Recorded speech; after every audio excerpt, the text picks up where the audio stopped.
जालना जिल्ह्यातील वाटूर गावातील लक्ष्मण भगस यांच्याकडे 30 एकर शेती आहे। ते पारंपरिक पद्धतीनं शेती करतात। गेल्या वर्षी त्यांनी 3 एकरमध्ये अजित 199 वाणाच्या कापसाची लागवड केली। अजित कापसाच्या बोंडाची साईज मोठी आहे। बोंडाची साईज मोठी असल्यानं वेचणीला सोपं गेल्याचा त्यांचा अनुभव आहे। आम्हाला वडिलोपार्जित साधारण 30 एकर जमीन आहे आणि आमचा पारंपरिक व्यवसाय हा शेती आहे।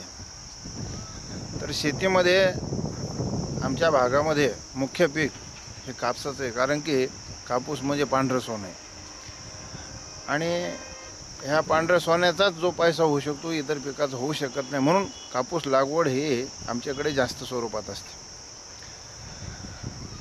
तर अनेक व्हरायटी लावत असताना 5-6 वर्षापासून आमच्या निदर्शनात असं आलेलं आहे की अजितची 199 ही जी व्हरायटी आहे, तर ही इतर व्हरायटीच्या तुलनेमध्ये हे उत्पादन क्षमता हिची जास्त आहे। तर त्याच्या अनेक कारणामध्ये मुख्य 1-2-3 कारणं अशी आहेत की ह्या व्हरायटीमध्ये बोंडाचं वजन हे इतर जातीपेक्षा हे जास्त आहे आणि त्या बोंडाचं जे अंतर आहे, दोन्ही पात्याचं अंतर हे कमी असल्यामुळं झाडाला हे बोंडाची आणि पातीची संख्या ही जास्त असते। आणि दुसरी गोष्ट म्हणजे मजुराला वेचणीसाठी हा कापूस म्हणजे लपकेदार बोंड असतो, म्हणून हा वेचायला मजुराला सोपाच होतो। अजित कापसाच्या वाणावर रोग आणि किडींचा प्रादुर्भाव कमी होतो, त्यामुळे फवारणीच्या खर्चात बचत होते। 2 एकरातून भगस यांना 51 क्विंटल उत्पादन मिळालंय। खर्च वजा जाता त्यांना 3 एकरातून 2.5 लाख रुपयांचा नफा मिळालाय।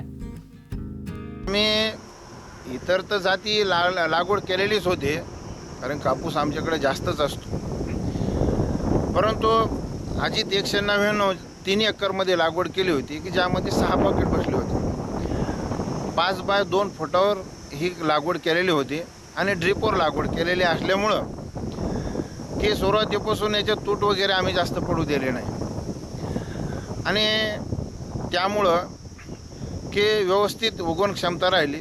मुळात जर्मिनेशन चांगलं आहे या जातीचं आणि उगवण क्षमता व्यवस्थित असल्यामुळं की पुढं उतारा आम्हाला यावर्षी चांगला आला। खर्च तर कमी झालाच, पण उतारा आणि उत्पादनामध्ये पण वाढ झाली। 5 ते 7 फुटापर्यंत वाढ झाली होती आणि सरासरी आम्हाला 6 बॅगमध्ये म्हणजे 3 एकरमध्ये 6 बॅग बसलेल्या असल्यामुळं 6 बॅगला सरासरी 51 ते 52 क्विंटलपर्यंत याचं ॲव्हरेज गेलेलं आहे। म्हणजेच एकंदर उत्पादन खर्च कमी, उत्पादन जास्त आणि असं सर्व दृष्टीनं हा आपल्याला लाभदायक असा हा वाण आहे। साधारणतः आम्हाला एक 80-90 पर्यंत उत्पन्न ह्या वर्षी गेलं आणि बाजारभाव पण आम्हाला चांगला मिळाला इतर कापसापेक्षा।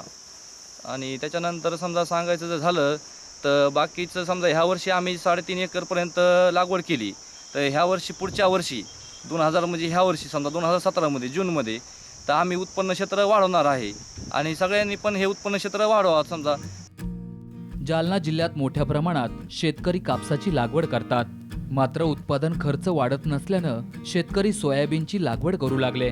आता सोयाबीनच्या दरात घसरण होत आहे, त्यामानानं कापसाचे भाव याही वर्षी चांगले राहणार आहेत। त्यामुळे कमी खर्चात जास्तीत जास्त उत्पादन घेण्यासाठी शेतकऱ्यांनी अजित 199 वाणाची कापसाची लागवड करणं गरजेचं आहे। राजेश काटकर, साम टीव्ही, जालना।